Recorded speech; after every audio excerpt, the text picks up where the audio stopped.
Dr. Deepti Trivedi is the head of research facilities at the National Center for Biological Sciences. She's a seasoned Drosophila researcher. Her work has focused on unraveling the molecular and genetic mechanisms underlying neural development and behavior. Her research has provided insights into sensory physiology, synaptic function, neural circuitry, and she has a PhD from the University of Cambridge, a postdoctoral research experience from the University of California, and Dr. Trivedi has published extensively in high impact journals. So with that, welcome Deepti. Thank you. Thank you, Jagit. Hope to make this session more interactive. So we'll talk a lot, and I expect that you will talk as well, and we'll try to go with that. As you can see, we have a lot of stuff also, which you will get to look at and see, and maybe plan some experiments with me. So the idea is that we will know how Drosophila experiments are done and how they have impacted what we know about ourselves. So before I go to Drosophila, has somebody or anybody or everybody seen this picture? What is this? Evolution, right? This is a very famous picture. Very many renditions of it are on internet. Darwin is the first person who has drawn this picture, I think. But the idea is that humans have evolved from organisms which are not humans, but let's say monkeys. So you can see that, they have come from human-like organisms, and then the last picture that you see, or the first picture you see, is a monkey. So there are a lot of people who ask this question that, today's monkey, will they evolve into human, right? So does anybody have answer for that? Will they evolve into human? Yeah. Species evolves. And how do they evolve? What is the mechanism of evolution? Adaptation. Is genetic recombination. Huh? Genetic recombination, adaptation to the environment. Whoever is better adapted to the environment survives, while the organism that does not adapt to the changing environment does not survive. So that means that this monkey must have evolved from something, and all the organisms that are present right now are at the peak of their evolution for the current times, right? So even if, for example, today's monkey, we cannot say that it's not evolved. It's evolved to its extent, and it may evolve to something which is not going to converge into human, but maybe go further in some other direction, right? So what does monkey evolve from? A rodent, maybe, maybe not. Because rodent would have basically come from some other, it may have diverged somewhere, or maybe a rodent, right? So every organism is evolved from something, and that is a crux of today's talk, that if we all have evolved from something, so this is the theory of evolution. We have all evolved from something. So basically that means that the closer we are in evolutionary tree, the closer our characteristics are going to be. And this is a tree I have drawn myself, but the idea of this tree was actually just to show you that these organisms, all the organisms that are shown here, are model organisms. These are the organisms that are used by researchers to understand living beings. Okay, so if you go, if you go closer to Homo sapiens, you will see that all of them are mammals, right? So there are some characteristics of mammals that are very similar to each other, but as you go down the evolutionary tree, that means earlier and earlier and earlier in times, you will see that the characteristics start to differ a little bit, right? So for example, what is the similarity between a fish and human? What is the similarity? Vertebrates. They are all vertebrates, right? So the frog, the fish, and all the mammals, they are all vertebrates, right? Then we go further down and we come here. That is where the Drosophila and all these organisms are, that's where they diverge from each other. So what are the similarities that you see between flies and us? Can we point some of them out? Is there any similarity, no similarity? Two sexes, perfect, that is there for that, but that characteristic probably evolved much earlier, right? Because we can have that in plants as well, right? Anything else? A nervous system, perfect, yes. Anything else? Breathe oxygen, but then breathing oxygen, even many of the lower organisms will also breathe oxygen, yeah. Anything else?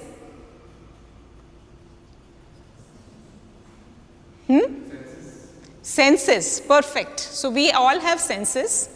We can see, we can smell, we can taste, we can sense through our skins, and these flies can also do all of that. Anything else?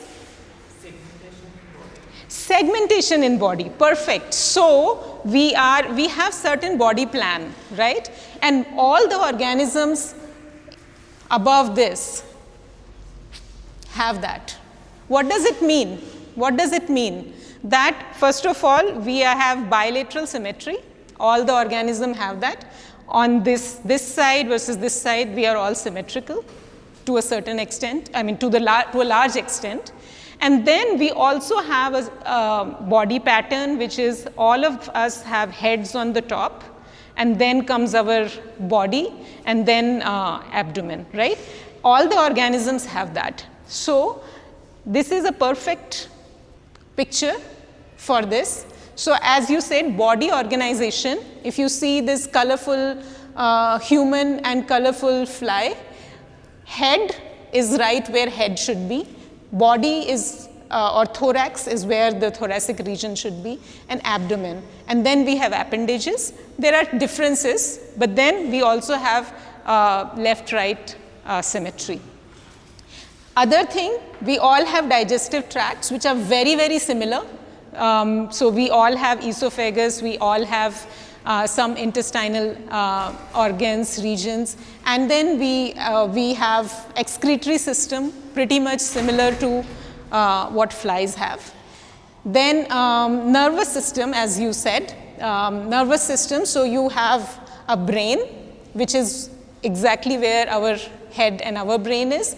And just like how we have our spinal cords, Drosophila has a ventral nerve cord, which is going from the brain to the body, and then from there the neurons are emanating and going to all parts of their body and our body, right?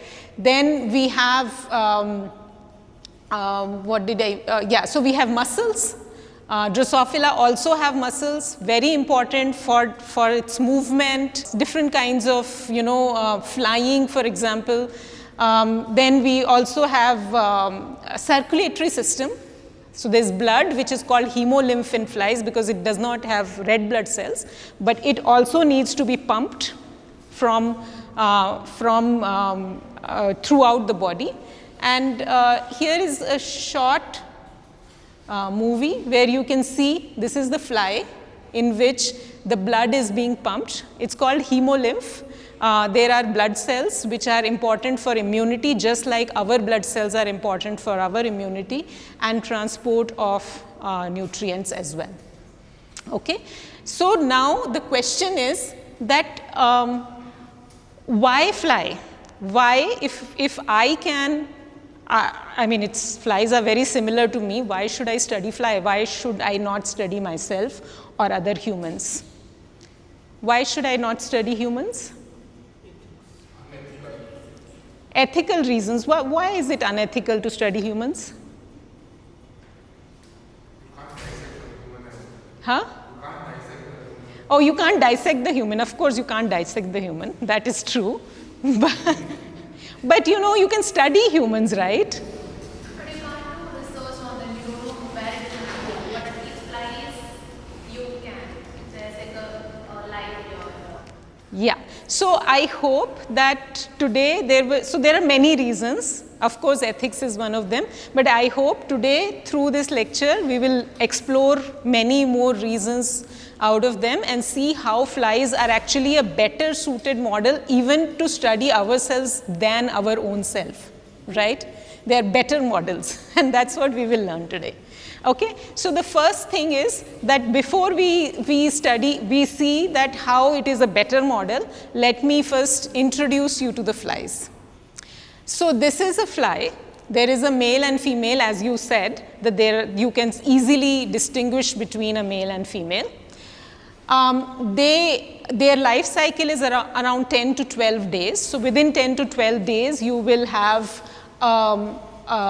from fly embryo, you will have a fly emerging, which will go through several stages of development.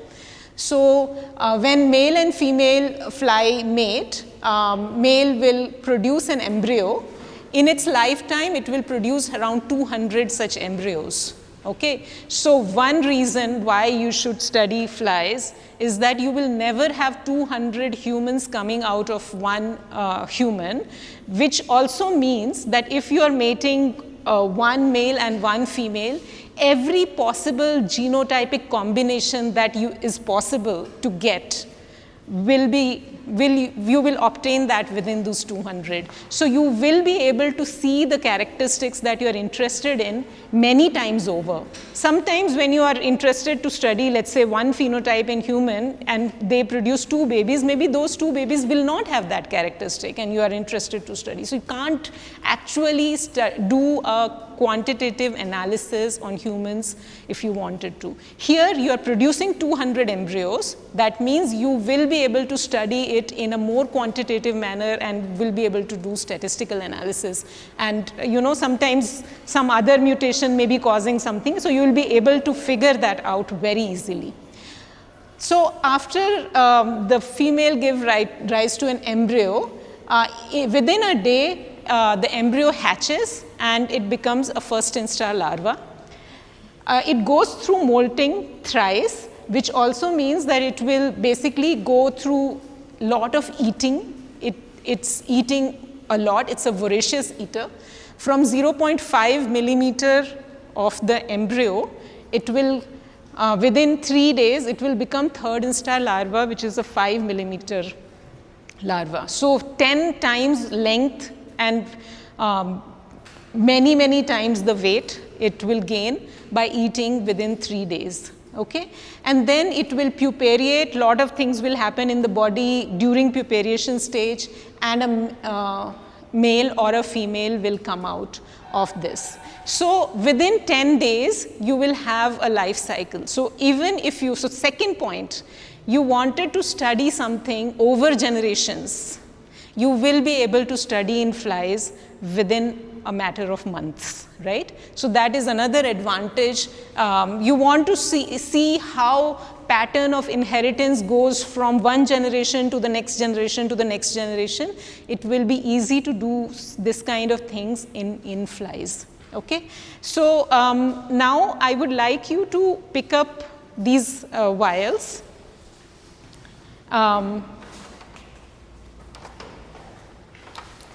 Each of you can pick vials. Yeah, so they can share. So does anybody see embryos? That will be the most difficult one to see because they are much smaller.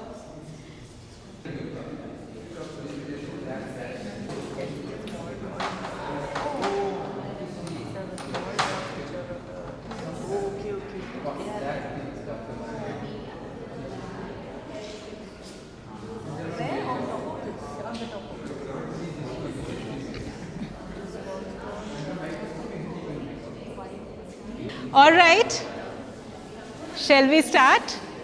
Okay, so the first question I have for you, how many flies do you think your vials had? it doesn't matter. Whatever you had, larvae, adults, embryos, everything put together. Just a guess. Huh?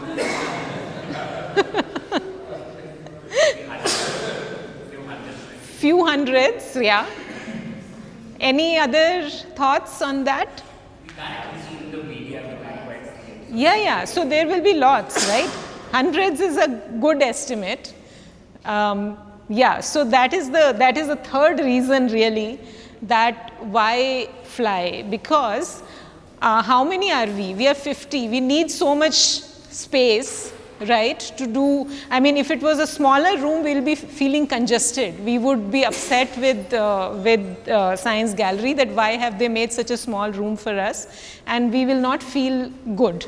But these flies in this small vial, they whatever hundreds, right, and because of that, you know, the whole population of Bangalore, you can actually fit in the number of flies equivalent to that in a very, very tiny room. In fact, we have a resource center, fly resource center, which is not even 10 by 10. It's a small room where we put our fly racks and bring them back. So that's the room where only flies live. We just go there to pick things and put them back.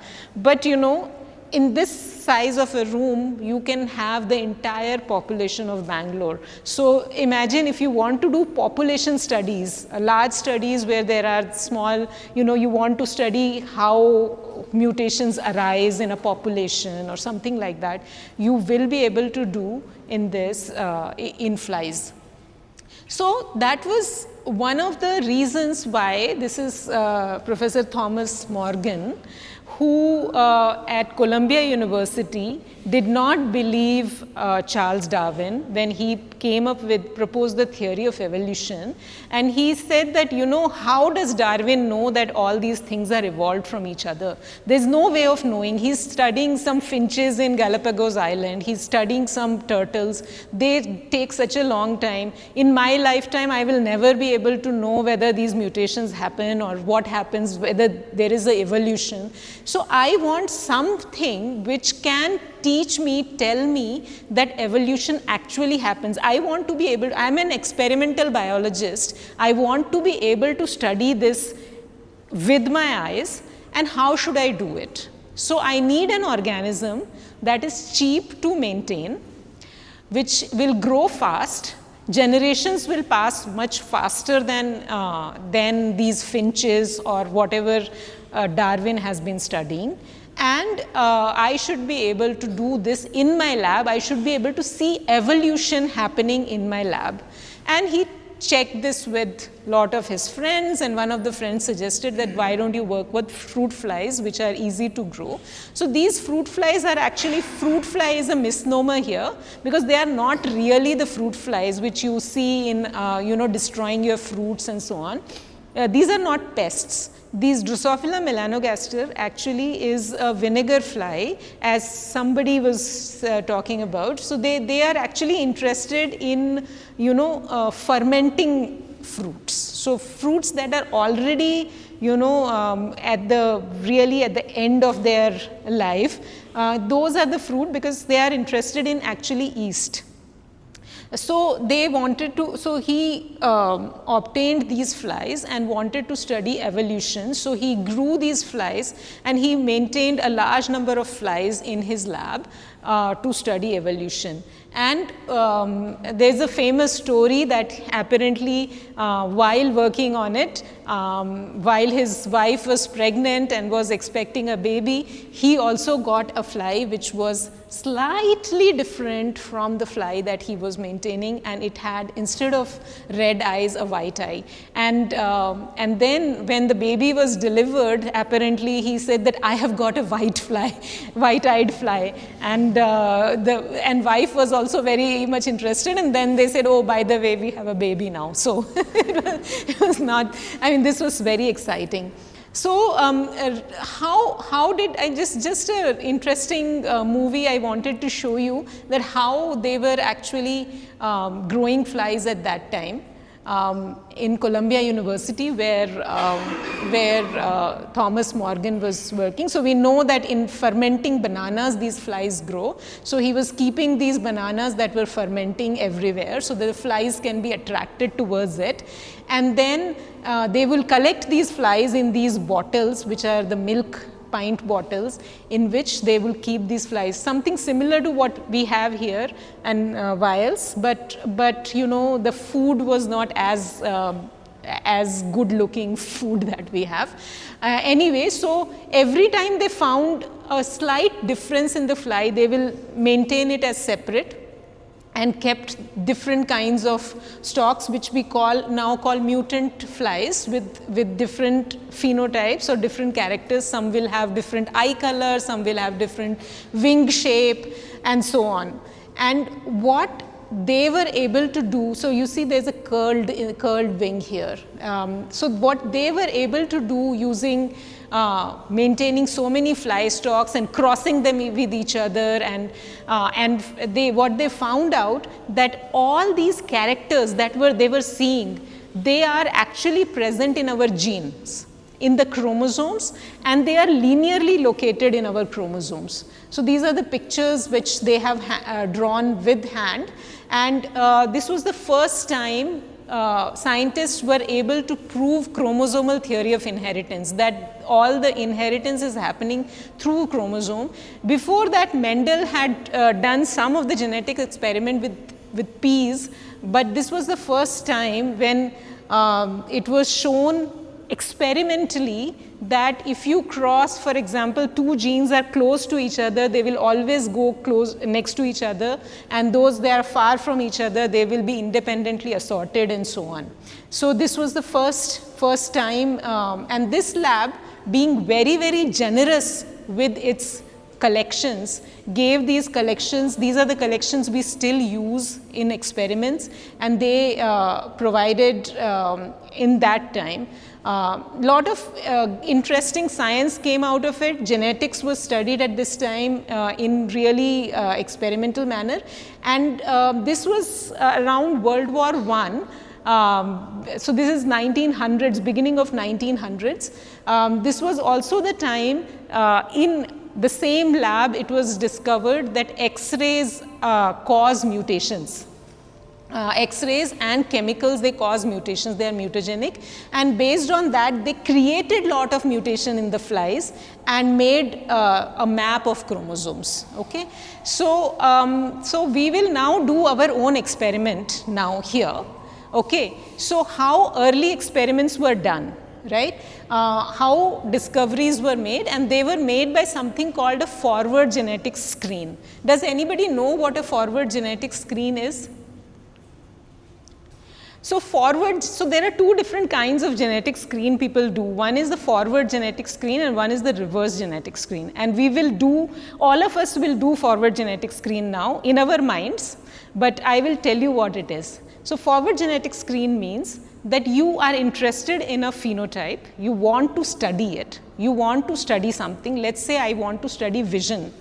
I don't know how vision happens, but I want to know what are the genes important for it, which part of brain is important for it, and so on. Now, to be able to do that, what I will do is, I will show you what. So we know that these are the phenotypes that in the beginning people were interested in, so we will design a forward genetic screen now. So the first step would be that think of a phenomenon that you are interested in studying. So let's say as I said, I am interested in studying vision, but please think of a phenomenon you are interested in studying. So I'll give you 2 minutes, think about it, that I am interested in studying this phenomenon, which is kind of whatever, okay? So if you have already done that, what I would do is think of an experiment that I can perform where this phenomenon is present or absent. So let's say if I am talking about vision, I know that absence of vision is blindness and presence of vision is to be able to see, right? In flies, I cannot ask them whether they are able to see or not. So I will have to design an assay or an experiment what I can do to be able to do that. So now what is, I can check, for example, if I shine a light, whether the fly goes towards it, right? That is an experiment. So if I shine a light and if the fly is going towards it, that is an experiment. Now what I want to see is that I want to take a fly and see whether it is going towards that light. Now it so happens that flies do not go towards red light. They go towards other lights, and towards blue light it goes very fast. So let's say I have decided that it's the blue light that I am going to use, and the fly should go towards it, and I do that experiment multiple times in a wild type fly. Okay, wild type meaning either a fly that I have caught from wild, or in our experimental setting we have decided that this fly stock is going to be wild type for us, and we will compare every time to this fly stock. So either ways, whatever you have chosen, in a regular lab kind of experiment, we have decided for a fly stock to be a wild type, but you can collect a fly from wild. Now what you have to do is, you have to do a mutagenesis. Okay? So mutagenize the fly. Now mutagenization can be done either with chemicals. You all know that there are a lot of chemicals that can cause mutagenization.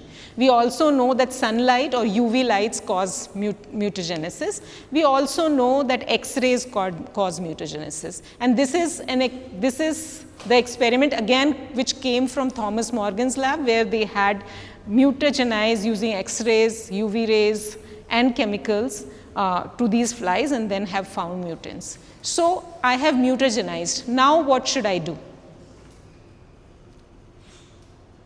See the difference between the Exactly, see the difference. So now I will take all the flies that I have mutagenized, shine blue light, and see how many of them are going towards the light, right? So if all of them are going towards the light, that means I have not found the gene that is important for vision. But then there might be some flies that will not go towards the light, right? They will not go towards the light, and they might be the ones which are important for vision, except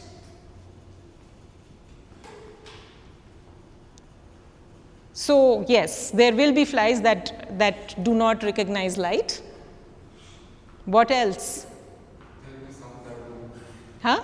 There will be some that will. That, yeah, there will be some that will recognize light. We have gotten rid of them because they are not interesting for us. They may have different phenotypes, they may have different effects, but I want to study only vision. So what I am going to do is, I am going to only look for vision phenotype. I can give these flies to you because you were interested in smell of the fly, for example. Then you can look at those flies with a different mind, different angle. But my interest is only to look at vision, right? So now I am going to let them go through this blue light shining.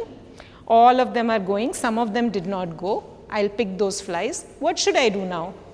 Other color.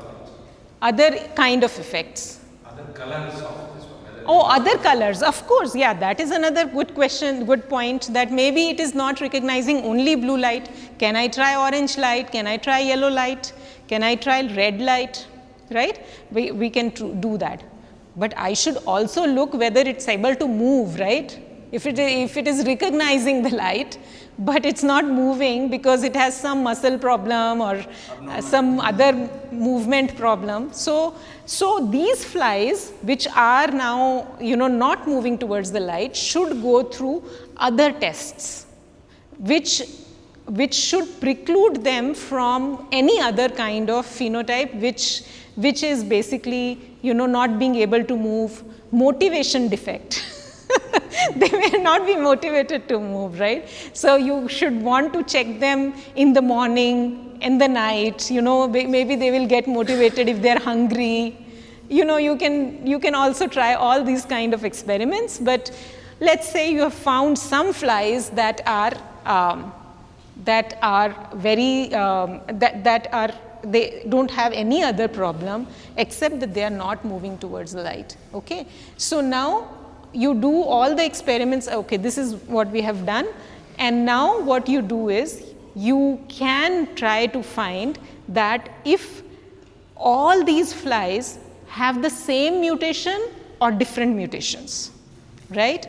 So, of course, if it is a vision pathway, there will be many different genes that are involved, right? So, some of them may be mutated multiple times, some of them may be mutated single time. So, what you do is that one mutant you cross to the other, to the other, to the other, like that. Cross meaning you mate them and then see whether they still show the same phenotype. If you mate them and they don't show the same phenotype, that means they were in two different locations. But if they show the same phenotype, meaning they have mutation in the same gene. Okay, so the reason for that is that you know, when mating happens, one chromosome of mother and one chromosome of father come together in the baby, and if the mutation, let's say, is here in the mother and here in the father, that means they have come together. So both the chromosome have the same mutation. That means the phenotype will be shown, because most of these phenotypes are recessive phenotype. They don't show if one has the mutation and the other does not have the mutation, then it does not show. So you make all these crosses and then you ensure that you have found maybe 5 or 10 genes that are important for this phenotype. Now I want to know from you, what are the phenotypes you guys were thinking? Maybe 3 or 4 of you can talk about some of the phenotypes you were wondering about. I'm thinking about something called conscious and subconscious mind. Right? So we have something in our control and something that's not. Ha. So to understand that, is there an experiment that we can do? Ha. And did you think of an experiment? I couldn't think about how to do it. Ha. Because these are more higher cognitive behaviors. Although you can study, you know, aggression and courtship and you know, in flies. But conscious, subconscious, I don't know. I mean, I'm pretty sure if you think about it for a little bit longer, there would be something which you may think about that, okay, this is something which I can try. For example, aggression is studied by keeping the fly alone for a few days. Apparently, if fly is kept alone in a single vial for a few days, it becomes more aggressive. And then the moment then you put them together, especially males, actually only males, when you put the male together with another male after being isolated for a few days, it will immediately start fighting. So that is a study you can, that is the way you can do aggression, right? Which is such a very subtle phenotype, right? Otherwise you will not be able to study it. But conscious, subconscious, yeah, I mean, I am pretty sure if you think a little bit more about it, you'll come up with something. But anybody else? Yeah? The affinity to different fermented products. Yeah. That the fly might have. So Yeah. maybe depending on the different concentrations. I think what you said was that the flies are actually they eat yeast. Yes. Or like the byproducts of the yeast. Yes, They eat probably. byproducts. Yes, I don't yeah. know that's it. Yeah, I mean, whatever is there. I mean, I don't think they differentiate so much. Okay, so I was thinking maybe you could have different samples from different fermented foods and also a control. Yes. A well-known control for fruit flies and Yeah. compare the affinities of all the flies. Yeah. And in that same situation, like you said, after putting mutations, we could even find some that are not liking any of these. Yes. Then those could be experimented with a different round of like samples. Yes. So what you're saying is that if you want to study how the affinity of fermented food for flies is and what are the, so these are all genetic study, by the way. So you want to know what is the gene that is important for the affinity of flies for fermented food, right? They can also have sugar. They survive in sugar, they survive, you can put protein, but you are interested in fermented food and whether it has any impact. So you will mutagenize and then you will check whether, you know, some flies will start hating fermented food and then you want to, then you can see that whether it is the, and then you can find the gene mutation in which the, mutation of which gene has happened. So this is also important. Now the fourth or fifth reason why, you know, you should study flies is that, as I said, you have 200 embryos, right? coming from single fly, which is basically you have all these flies exactly the same genetics, right? All the background is same. Now, if I wanted to compare myself and Nataraj, for example, and we see that one of us is a faster runner, and I want to know that, okay, Nataraj runs really faster than I am, and so we'll do a genetic analysis. We can't, because there are so many other differences also. But if you take flies and mutagenize them, you know that all the genetic background is the same, and whatever mutation has happened, that is the one that is causing this phenotype, right? So yes, that is. One more example we will take. Yeah. Courtship and selection of the Mate. Yeah, courtship. Yes. Yeah. So what is the experiment you thought about?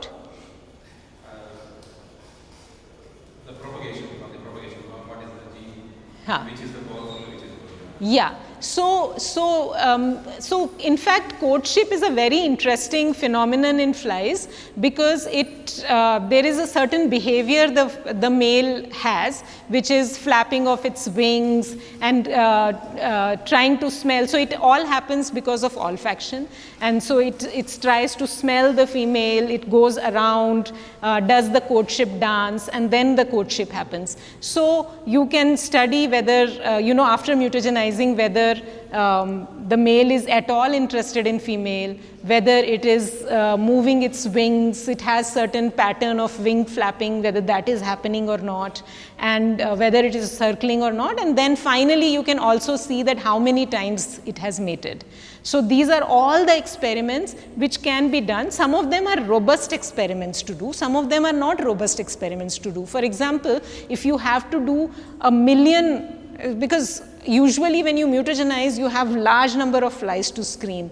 Are you, I mean, people do that, but are you ready to, keep watching every single fly, whether it is doing this courtship dance or not?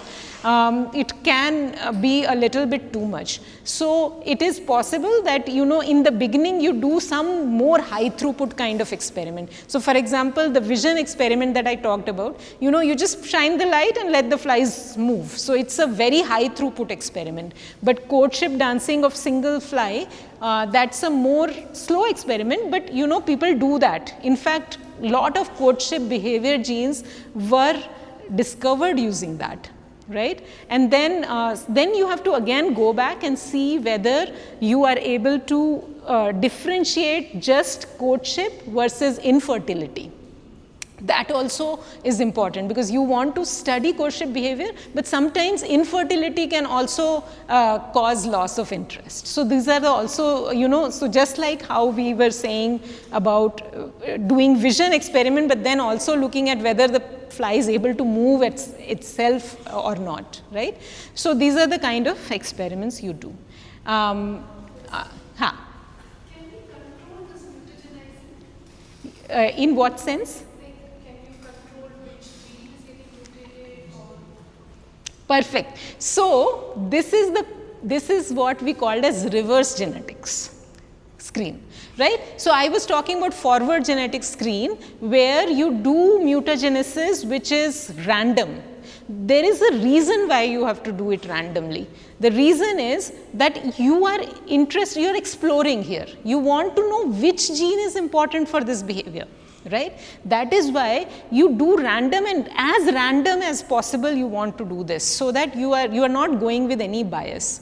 But reverse genetic screens are done where you are interested in a gene. Let's say you are interested in an enzyme, which is, let's say, rhodopsin synthase, let's say.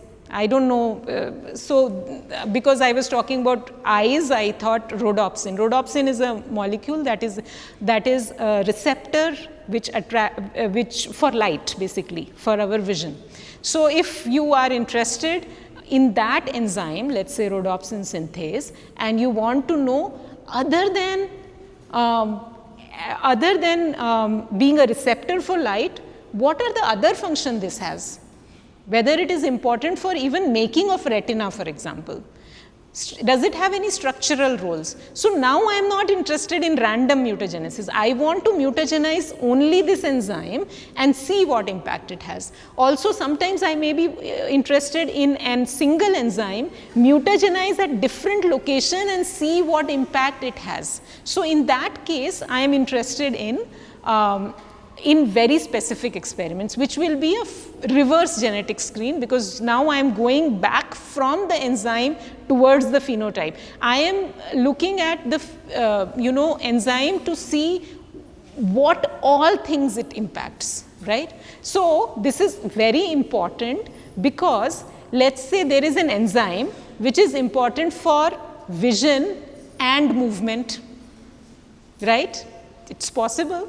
So if I removed that enzyme, flies which are not moving, then I have not done justice to my experiment, because it was important for movement, but it was also important for vision. And I have lost that enzyme because I have thrown that vial away, that, oh, this is only important for moving, my fly is not moving, let me throw this because I am only interested in this. So reverse genetics also has a role to play to, build up the story, make the whole pathway what is important and what is not. So I will go through an experiment which was done to study body patterning. Okay, so this is a larva. You just saw these larvae, right? This is you saw this in the vials, right? So the larva looks like this. It's just a black and white image, and that's where you, so there, as you said, the body is segmented, so you can see a lot of segments here. So there are 3 thoracic segments and 8 abdominal segments, and this larvae will then go and make the pupae and then come the fly, right? So scientists were studying, wanted to know what is important, what are the genes that are important for development, right? So they mutagenized these flies, and then came the embryos, and then came first instar larvae, second instar larvae, third instar larvae, and so on. And what they did was, they wanted to study the flies that gave larvae which does not look normal, right? They look very different from the wild type larvae. So why should they look very different from wild type larvae? As you can see, some of the segments are missing in all of them, right? So if there are segments missing in all of them, what does it mean? It means that the gene that was important to make that segment is not there, right?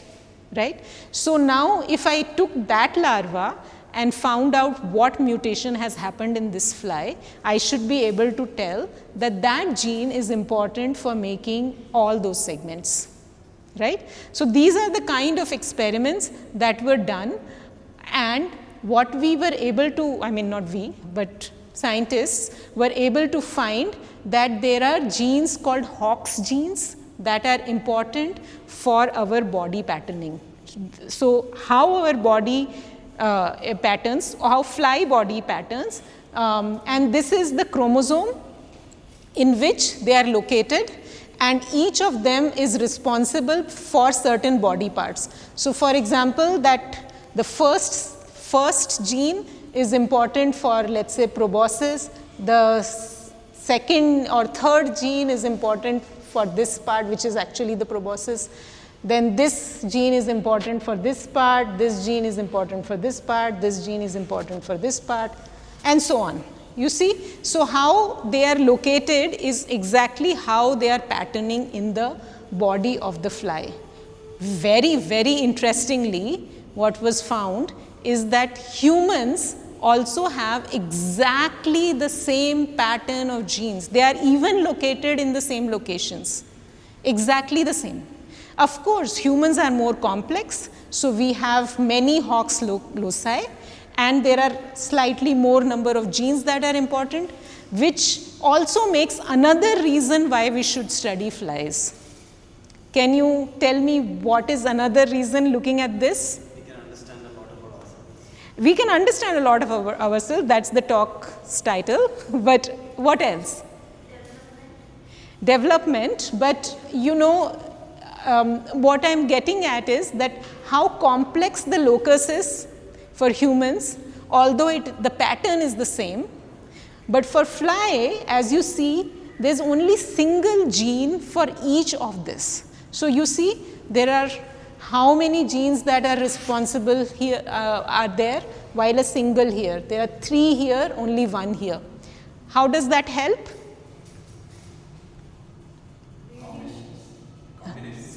Combinations, yeah.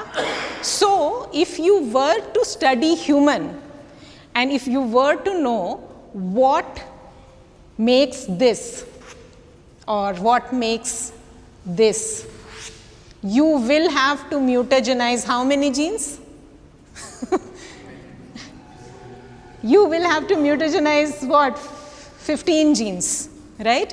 To be able, I mean, it's a hypothetical experiment, but you know, because there are very less number of genes, or almost most of the genes in flies have single gene for single function, the moment you mutagenize that gene, you will see a phenotype. In any other higher organism, even when you are working with mice actually, which is also a very popular model organism, you are not able to see the phenotype because there are multiple genes that are responsible. There is a lot of redundancy, which is good for us, having redundancy, because if you have a mutation in one of the genes, you always have some other gene which will compensate for it. So we are not so bothered about mutations happening in our body. But imagine studying it. So for studying it is very useful to have single gene for single function that helps. Hox genes, what you can see here is that there is a Hox gene called ultrabithorax. If you mutate it in, ultrabithorax is present here. You have wings in one of the thoracic segment and halteres in another thoracic segment. If you mutate ultrabithorax in this segment, instead of halteres, wings start to appear. So now you see that mutation causes 4 wings. If you do other experiment where you add ultrabithorax extra in the thoracic segment where there are wings, halteres will appear. Okay, so this is a single Hox gene that is important for this pattern. Okay, and here is another example where a gene, Hox gene called antennapedia, if it is mutated in, if it is actually overexpressed in antenna, then it gives rise to limbs, legs in the antenna. But if you remove it from where legs should be, antenna will appear. So it is a single gene that is important for formation of either antenna or legs. Similar kind of phenotypes can be seen in humans with the Hox gene. So human Hox gene has very similar kind of phenotypes, where if there is a mutation in Hox gene, you will start seeing goddesses and different kind of phenotypes in humans. So these large number of Hox genes were discovered by E.B. Lewis, Nusslein-Volhard and Wishaus, and all these genes are called Halloween genes because they make these very spooky looking larvae. Okay, so I have talked to you about Morgan's experiment and Muller's experiment. Muller's experiment is about mutagenesis, X-ray, and then these.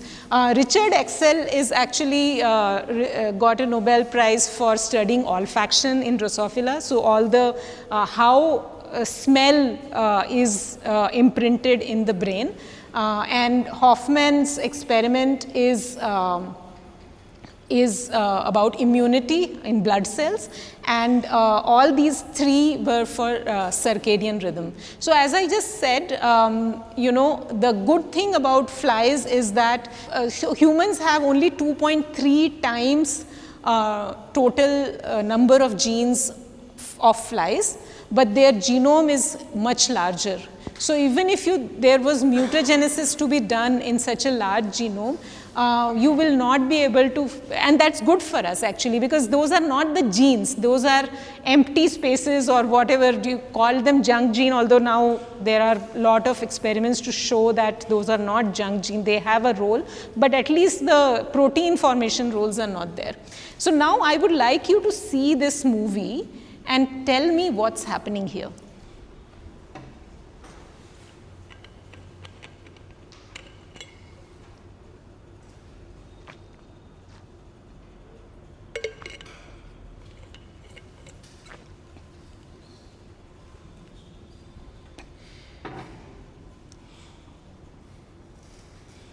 Any idea? Seizures. So, snake bite?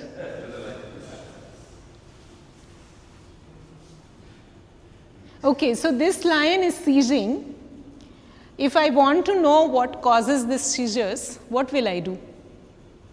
I don't want to go next to the lion. As a Drosophila biologist, I want to study seizures in flies. So I want to do this, that I want to, study seizures in flies. So this is what I'll do. I will find flies. Is it visible? Yeah. So look at these flies. There are, on left side is a mutant fly, on the right side is the wild type flies.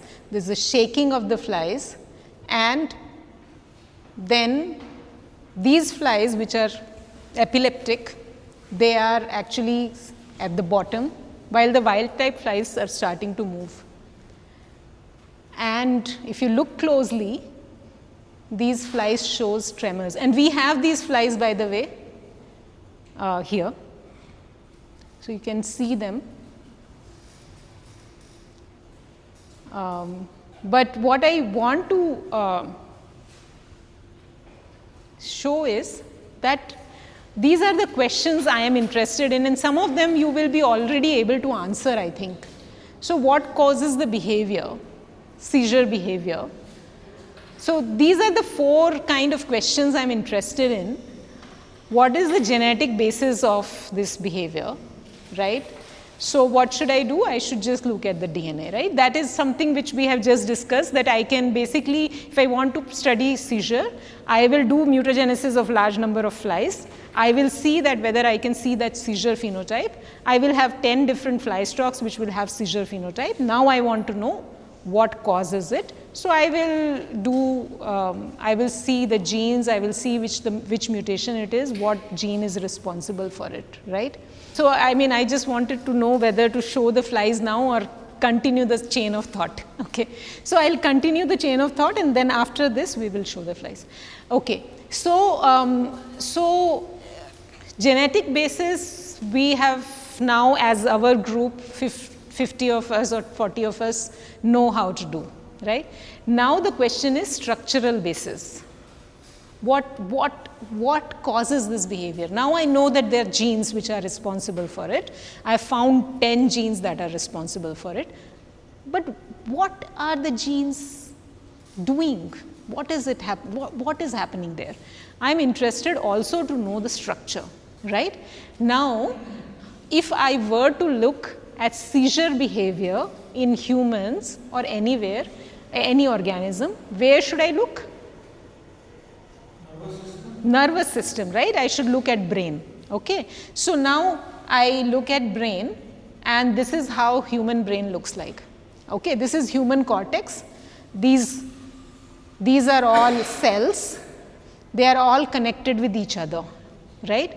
How do I study this? What should I do?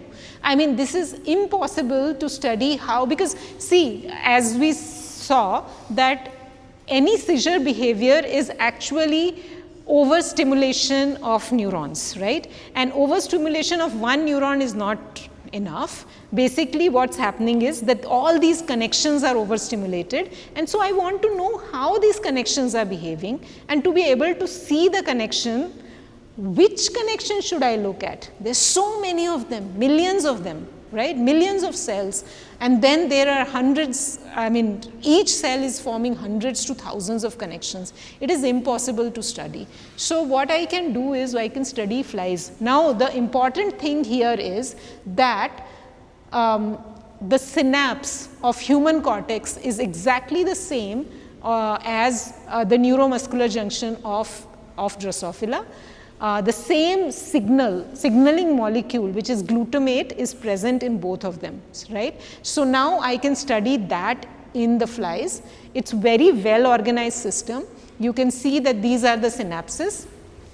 These are the neurons, axons of the neurons, and these are the connections. Okay. So and then if I zoom in, I can see these beautiful connections, right? So if there is any defect in these connections, I can study them.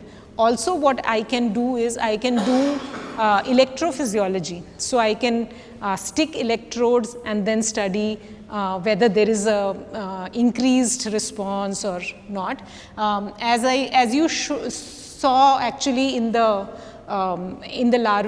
larva that I showed before, the nerves are also very segmented, just as you see the whole larva segmented. So this is the brain, and this is the connections forming, and each segment will get similar kind of neuromuscular junctions. So I can study each segment separately also and get really good results, good understanding of what is actually happening at the structural level.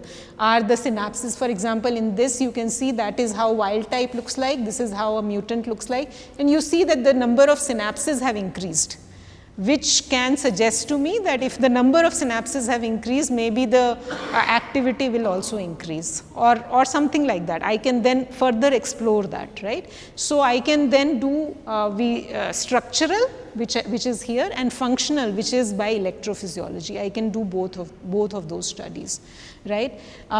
So now I think we can look at some of the flies which behave differently. So there are two different kinds of flies which we have got. One are the bang sensitive flies.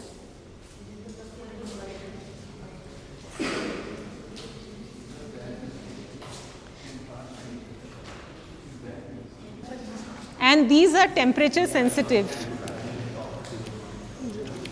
So there are other flies which we have, which are basically shibiri temperature sensitive. So if you basically warm it a bit with your hand, they will fall. All the molecules will come and then this will be engulfed. Now this protein, which is important for this endocytosis, is now dead. Not dead, but inactive. So a lot of detective work goes in it. Yeah. Okay. So we have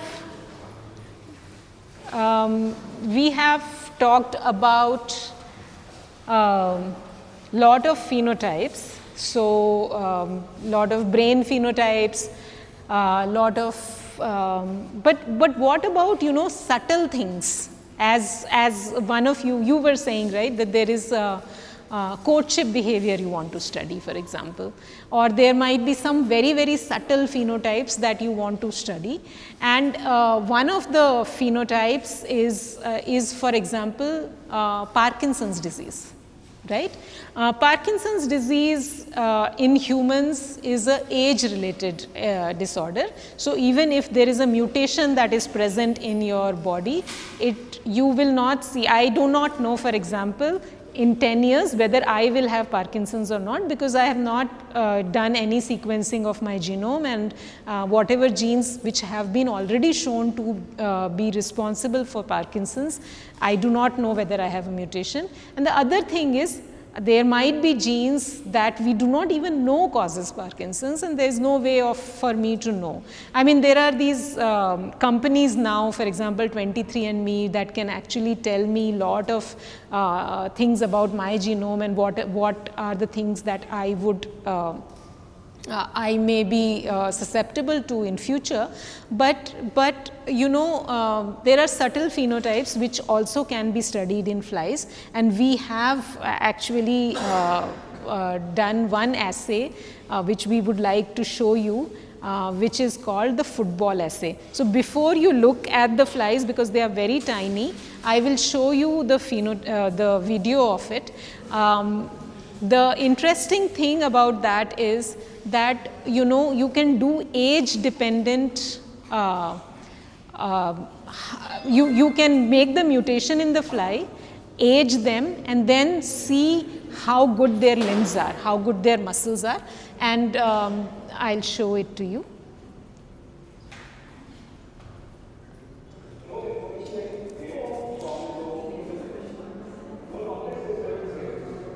You see there's a fly there and it is playing with the football, right? So now we also have the flies here and we have stuck them with nail polish through the back.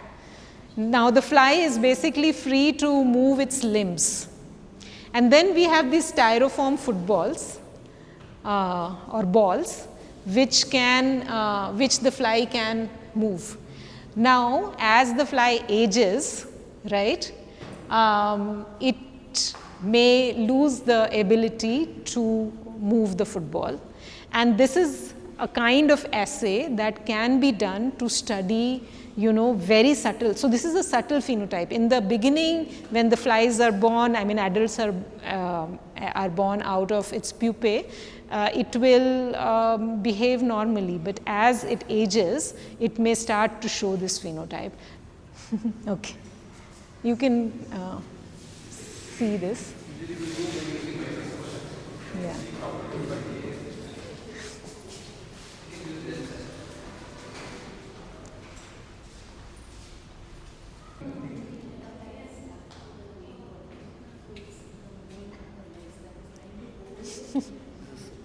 So this is something which we already talked, that we can study complex behavior as well, and behaviors like alcoholism, what causes alcoholism, courtship, aggression, stress, learning, memory. I mean, all these things can be studied in flies because these are innate behaviors. But what is interesting is that you can also study something that is not present in flies. So this is a gene that is important for Alzheimer's, and this gene is not present in flies. So what in this experiment is done is that this A beta 42, which is a gene, it's overexpressed only in the eyes of the fly, and you can see that if you overexpress this gene only in the eye of the fly, the eye cells are completely gone, and you have, instead of this nice round eye, you have very small amount of eye left. And this is exactly what happens in Alzheimer's also in brain, right? You will have the brain cells dying, and there's very less amount of brain cells left. So now this is a very good system now to bring back either some drugs or do genetic manipulation to see how I can make it better. So here you see the same fly which has this mutation, something else was added to it, and the fly's eye has become better, right? So this kind of drug discoveries are being done in flies, especially, and this becomes very important for rare genetic disorders. Now, if it is a rare genetic disorder, there is not much funds for it from the government, because let's say it is 1 in a million case or 1 in 10 million cases of a disease, then you want to study because it is important to study, but you can't. So those kind of mutations then can be created in flies, and the preliminary drug discovery can be done, or preliminary genetic experiments can be done. So this can also be used. Now this is my last slide, which is that flies are the first organisms to travel in space. NASA took them. And they wanted to study the effect of space travel, zero gravity, behavior, etc. On flies. So their web page has a lot of studies related to flies. You can go have a look at it. And the very fun thing that we Drosophila scientists get to name our flies. And those are the flies which are then sent. I mean, everybody knows the flies by these names, and I have put some of the fly names, and we have some cards which you can actually have a look at. But you know, there's a fly called Swiss cheese. It's called Swiss cheese because its brain has lot of holes. So it has lot of holes, so it's called Swiss cheese. There is a fly called let's say hedgehog, because it has lot of spikes in the larva. Then we have a fly called Tin Man. You know Tin Man? Wizard of Oz. Has anybody?